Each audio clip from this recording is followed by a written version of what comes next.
Nananatiling very good ang net satisfaction rating ni Pangulong Duterte batay sa pinakabagong survey ng SWS na inilathala sa pahayagang Business World. Positive 63 ang rating ng Pangulo, mas mababa ng 1 punto sa rating niya noong Setyembre.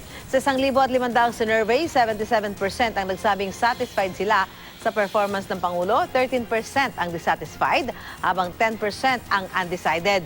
Tinanong ang mga respondent kung ang pagmumura sa publiko ni Duterte sa mga banyagang opisyal na hindi niya gusto ay nakakasama sa relasyon ng Pilipinas sa ibang bansa at institusyon. 51% ang sumang-ayon, 33% naman ang hindi sumang-ayon, habang 17% ang undecided. Sabi ng Malacanang, posibleng nga raw makaapekto sa international relations ang lengguwaheng ito ng Pangulo. Pero hindi naman daw ito personal na pag-atake sa isang tao, kundi pagpapahayag lang ng nararamdaman niya ukol sa mga di pa nare-resolve ang issue sa bansa.